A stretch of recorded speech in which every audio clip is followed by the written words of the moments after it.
Hello, beautiful souls. Today we're going to be reviewing the Elliot Wave. The Elliot Wave tends to be a little bit more complex when it comes to technical analysis, but I have summarized everything for you and have made it as easy as possible. So let's go ahead. Please have an open mind to it and let's learn about the Elliot Wave. So first thing is we have 5 rules to follow. But before we go through the rules, I want you to understand that the Elliott wave is made out of motive waves and corrective waves. The motive waves have impulses that are made out of 1, 3, and 5. The motive wave also has corrective waves, and those are the 2 and the 4. And we also have our corrective waves, A, B, and C. A and C are considered impulses, and the B is considered a corrective wave. Okay, and go ahead and take a screenshot. So let's go ahead and start off with rule number 1. Wave 2 could not extend the start of wave 1. Easy. So we're gonna draw a motive wave here.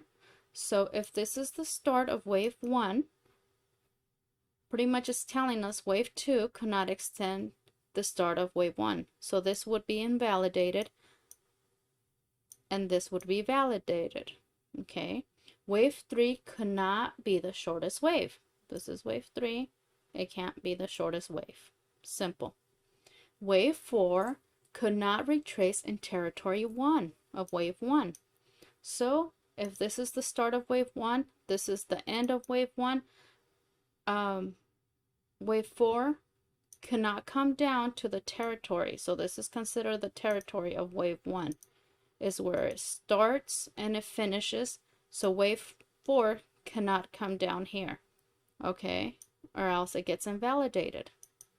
Easy rule. We'll come back to rule 4.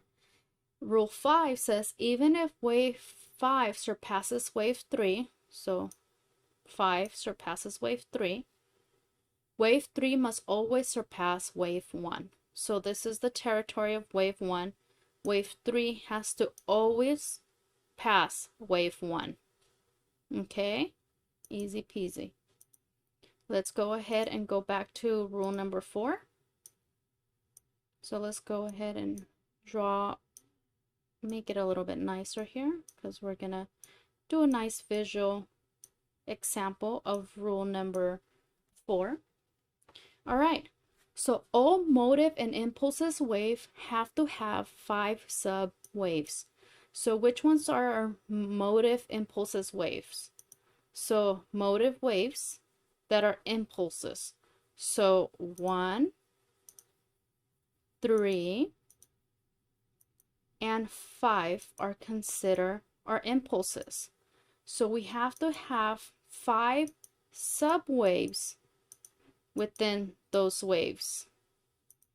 Okay. 1, 2, 3, 4, 5. Again, we have 1, 2, 3, 4, 5. Okay, so if we have impulses, okay, so that's that. So if those are considered the impulses, that means 2 and 4 are the corrective waves, correct? And within corrective waves, we draw the ABC corrective wave. So we have the ABC. Again, so 4 is a corrective wave. So we're going to draw A, B, C. And that's it. You're done. You learned the Elliott wave. No, I'm just playing. But that's pretty much the basics. It's just people make it so hard. I'm telling you. Anyhow, so, okay, so now that you have the ABC, remember that the A and C are impulses, right? So, sorry. A and C are considered impulses. So we're gonna have 5 little subwaves within the A. 1, 2, 3, oops, wrong one. 1, 2, 3, 4, 5. I hope that makes sense. 1, 2, 3, 4, 5. Okay. And that's the rules of the Elliott wave. So if you could understand that, you could do the Elliott wave. That's it. So let's move to the charts and use this great information to show us where Bitcoin is going and how to use our fib to determine the next possible move. Okay guys, we're gonna go ahead and use our Bitcoin chart to guide us and help us on how to measure and how to use the Elliott wave. So just off the bat, I believe we're in a corrective wave of A, B, and C. And remember, the C is considered impulse, and within the impulse, we have the 5 sub waves. 1, 2, 3, 4, 5. Okay, so how do we measure them?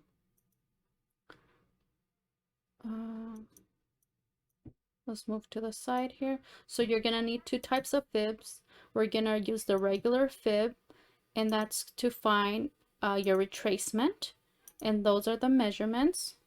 And I did my homework if you want to screenshot this. And you're gonna have a trend-based fib extension to determine the next wave, and those are your measurements. Perfect. Okay, so let's go ahead and measure this C wave, this impulse C wave that I believe we're in.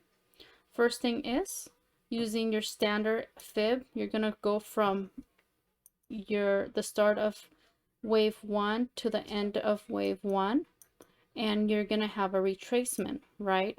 I'm gonna pull it a little bit to the right. So the retracement came right under 61%, right? In standard, it's a 50% or so. So once you have the top of wave 1, you're able to kind of eyeball where the retracement could come down to. So once you find the bottom of wave, or the wave 2, you go ahead and mark it, and with the trend-based fib extension, you go from the start of wave 1 to the end of wave 1 to the start of wave 2. Okay, and that's going to give you the potential measurement for wave 3. So usually it's our 161%. In this case, it went all the way to 261, and that's fine. All right, let me go ahead and bring it over here so you could see what I'm looking at. So we have the start of wave 1, then we had our retracement as wave 2, then we have the trend-based fib extension that could give us the possible measurement of wave 3. And again, they're all just possibilities. And how to get wave 4 is based on the sectional fib, right? So what you're gonna do at this point is you're gonna get your fib, and from wave 2, you're gonna pull it to wave 3, the end of wave 3. And again, it's usually within the zone, and just like we did, we came back around, I would say 37% retracement to get the completion of wave 4, right? Okay. So what you want to do at this point, mark the beginning of wave 4, and then again with the trend-based fib extension, you're going to pull it from 2 to 3 to 4. This is where 4 is. And then you're going to catch where usually wave 5 would end. So it could come up to 38, 50%, or all the way to 161, right? But remember, wave 3 usually is the longest wave. So I would say we have concluded wave 5 here. and it looks perfect. So we went almost to 50%. And that's how you measure your fib. I mean, your Elliott wave and your waves. Okay, let's remove this and let's assume this is correct, right? So let's assume this is our correction of A, B, and C. And we just completed the subwaves of 1, 2, 3, 4, and 5. So what's next? Everything repeats. So after a huge correction wave, we're going to have a motive wave made out of 1, 2, 3, 4, 5. So we're going to have 1, 2, 3, 4, 5. It's going to be big. They're not subwaves. They're the whole motive wave. That will be next. Let me just, this is subwaves. So let's go ahead and do them green. So 1, remember 1 is considered impulse, right? 1 is an impulse, 3 is an impulse, and 5 is an impulse. And within an impulse, we're going to have 5 subwaves again. So within this impulse, we're going to have another 5 subwaves. Okay, and then we're going to have 2 is considered a correction. So 2 is going to be made of A, B, and C. 3 is considered a impulse. So it's going to be a 5 subway. So just knowing those rules, right? 1, 2, 3, 4, 5. And 4 is a corrective wave. So it's going to be A, B, C.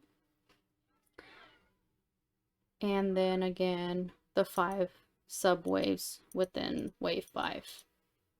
Okay. Let's go ahead and delete this.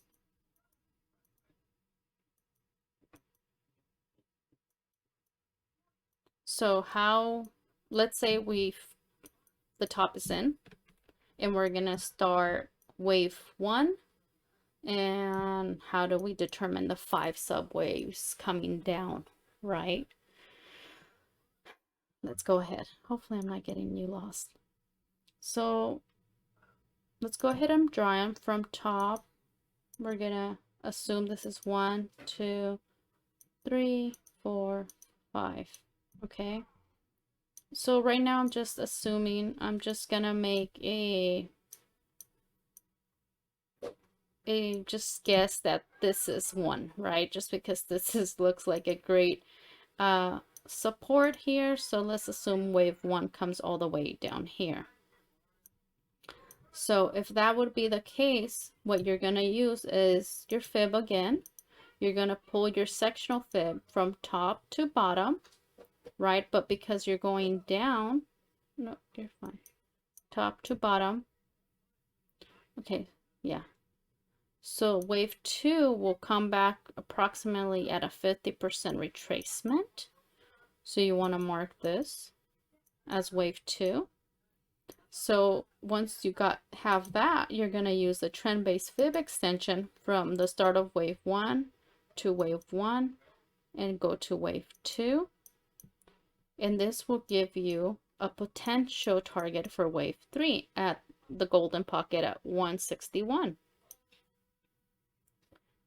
Right? And you want to mark it here, saying, okay, wave 3 could come all the way here.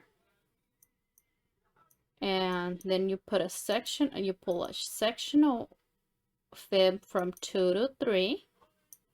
And it's going to give you a potential retracement for wave 4 at 50%. Right?